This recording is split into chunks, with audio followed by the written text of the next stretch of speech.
Hola, bienvenidos a este podcast. Mi nombre es Erika Guadalupe Mora González y en este podcast vamos a hablar sobre un tema clave del derecho internacional público, los sujetos del derecho internacional.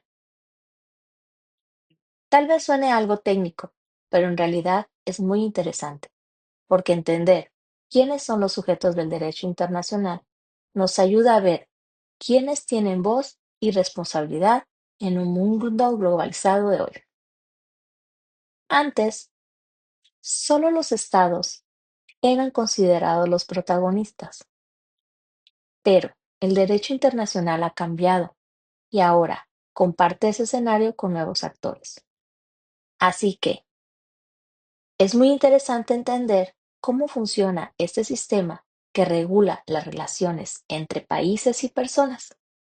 Por eso analizaremos en este podcast los sujetos del derecho internacional público. Comencemos con el más clásico de todos, el Estado.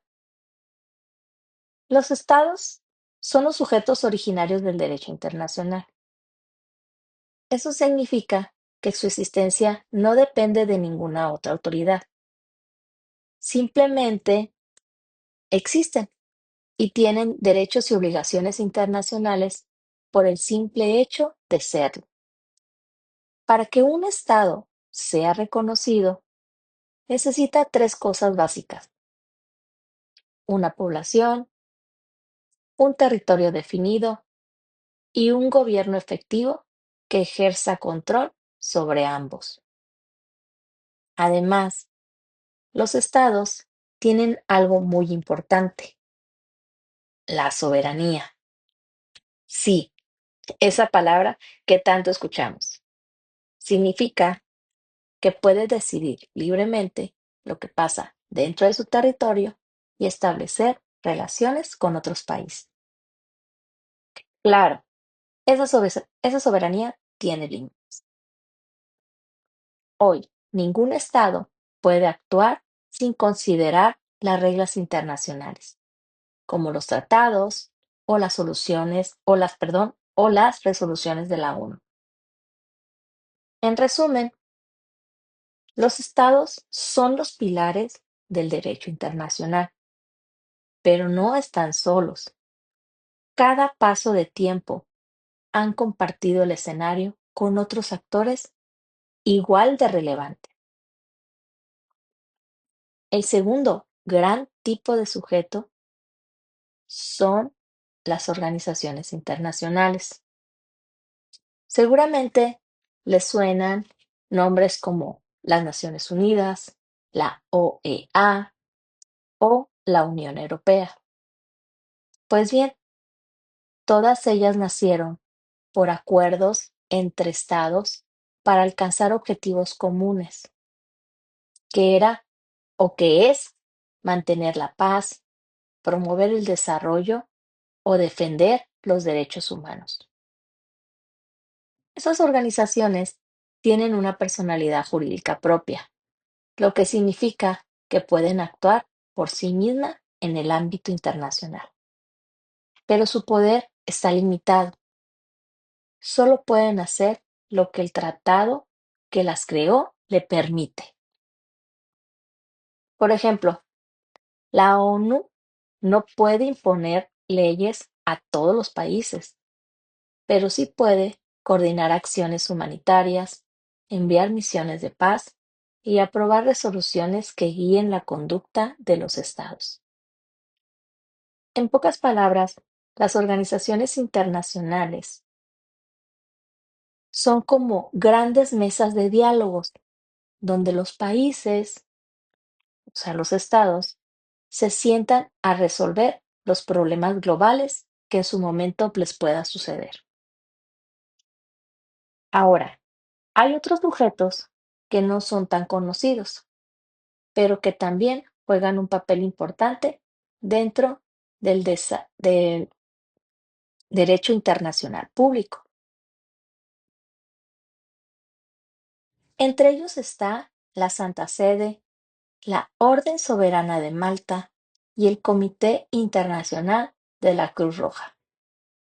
Cada uno tiene una función específica.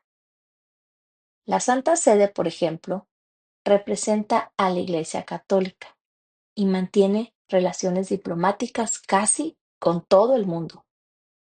Y la Cruz Roja tiene un papel humanitario clave durante los conflictos armados. Son ejemplos de cómo el derecho internacional puede adaptarse a la historia, a la religión y a la humanidad misma. Uno de los cambios más grandes del siglo XX fue reconocer al individuo como sujeto del derecho internacional. Antes, solo los estados podían reclamar o ser responsables, pero con el avance de los derechos humanos, eso cambió. Hoy, cada persona tiene derechos reconocidos internacionalmente. El derecho a la vida, a la libertad, a no ser torturado, entre muchos otros. Existen tribunales como la Corte Internacional de Derechos Humanos, donde los individuos pueden denunciar abusos cometidos por el Estado. Y no solo eso, también existe la responsabilidad penal internacional, que permite juzgar a personas por delitos como genocidio o crímenes de guerra. Así que, sí, los individuos también somos parte del derecho internacional, aunque nuestra capacidad todavía es más limitada comparada con la de los estados. En los últimos años, el derecho internacional ha empezado a mirar más allá.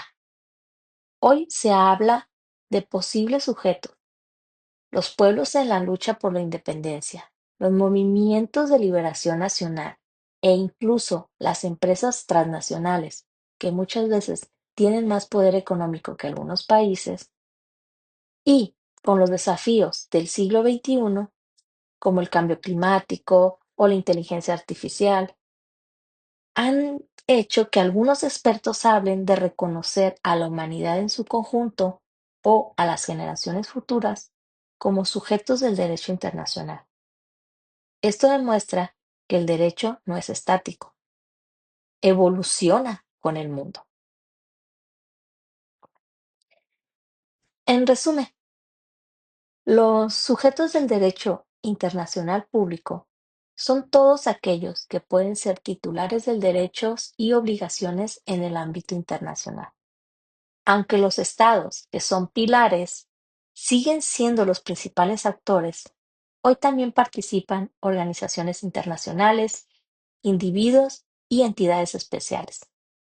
Esto refleja un avance hacia un sistema internacional más justo, cooperativo y humano, donde no solo se regulan las relaciones entre gobiernos, sino también la protección de las personas y la paz mundial.